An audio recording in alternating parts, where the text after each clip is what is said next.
Raiganj block development অফিসে কর্মীদের সঙ্গে সৌজন্যমূলক সাক্ষাৎ করলেন রায়গঞ্জ বিধানসভার বিধায়ক কৌশিক চৌধুরী। বৃহস্পতিবার রায়গঞ্জ ব্লক অফিসে পৌঁছে তিনি বিভিন্ন বিভাগের আধিকারিক ও কর্মীদের সঙ্গে কথা বলেন এবং প্রশাসনিক কাজকর্ম সম্পর্কে খোঁজ খবর নেন। সূত্রের খবর, এলাকার উন্নয়নমূলক কাজ আরো দ্রুত ও সুষ্ঠুভাবে এগিয়ে নিয়ে যেতেই এই সৌজন্য সাক্ষাৎ। এদিন বিধায়ক ব্লক প্রশাসনের সঙ্গে সমন্বয় রেখে সাধারণ মানুষের পরিষেবা আরো উন্নত করার উপর জোর দেন। বিধায়ক কৌশিক চৌধুরী জানান, মানুষের সমস্যা দ্রুত সমাধান এবং সরকারি প্রকল্পের সুবিধা যাতে প্রত্যন্ত এলাকার মানুষও সহজে পান, সেই লক্ষ্য নিয়ে কাজ করতে চান তিনি। প্রশাসনিক আধিকারিক ও কর্মীদের সহযোগিতা কামনা করেন বিধায়ক। এদিন এই বিষয়ে রায়গঞ্জের বিধায়ক কৌশিক চৌধুরী কি বলছেন শুনবো।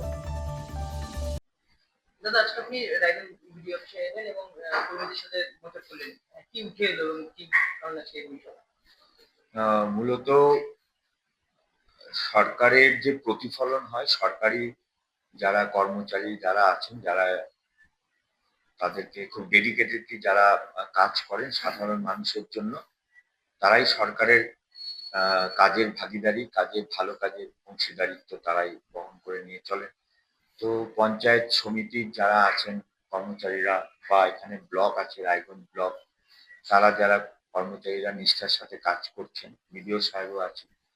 তো আমি মূলত এসেছি তাদের সাথে পরিচিত হতে, এবং তারা কোন ডিপার্টমেন্ট কি কাজ করছেন এবং কি ধরনের তাদের কাজের সুবিধা অসুবিধা কি হচ্ছে, এই বিষয়গুলো নিয়ে কথা বলতে এসেছি। এবং আমি প্রত্যেকের কাছে আবেদন করেছি যে সাধারণ মানুষ যারা প্রত্যেকদিন এই পঞ্চায়েত সমিতির কাজের সাথে, ব্লকের কাজের সাথে যুক্ত থাকেন, বিভিন্ন ধরনের পরিষেবার সাথে যুক্ত থাকেন, তারা যাতে ঠিক সময় ঠিক পরিষেবা পান, তারা যাতে খুশি থাকেন, তারা যাতে ভালো থাকেন, এই বিষয়গুলো নিয়ে আলোচনা হয়েছে।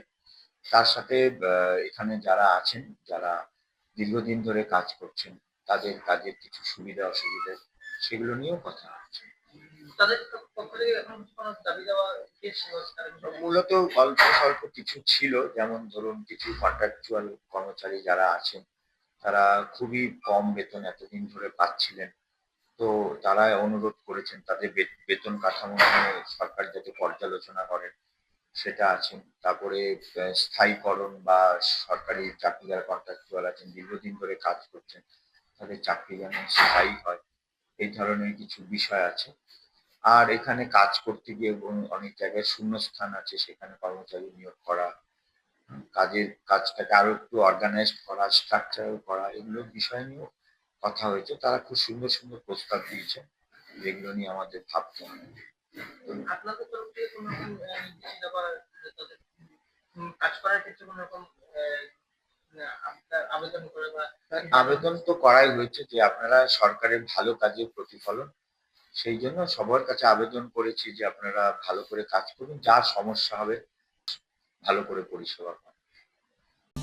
অন্যদিকে বিধায়কের এই সফরকে ঘিরে ব্লক অফিসে কর্মীদের মধ্যে উৎসাহ লক্ষ্য করা যায়। সৌজন্য সাক্ষাতের মধ্য দিয়ে প্রশাসন ও জনপ্রতিনিধিদের সমন্বয়ের একটি ইতিবাচক বার্তা উঠে এসেছে বলে মত রাজনৈতিক মহলের একাংশের। উত্তর দিনাজপুরের রায়গঞ্জ থেকে নিজস্ব প্রতিনিধির রিপোর্ট, টাইমস 14 বাংলা। পথ পড়ে গেছে, ব্রণ ভর্তি, তাই আর দেরি না করে আজই আসুন রায়গঞ্জের চণ্ডীতলায় হেলথ প্লাস মাল্টি স্পেশালিটি ক্লিনিকে এবং এখানে পান অভিজ্ঞ ডাক্তার দ্বারা ফ্রি স্কিন টেস্ট। আরো বিস্তারিত জানতে যোগাযোগ করুন 9674895169 এই নম্বরে।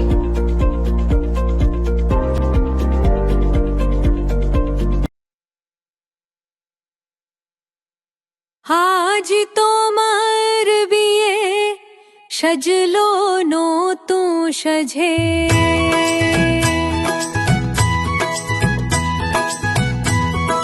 সবার মনেতে আনন্দ,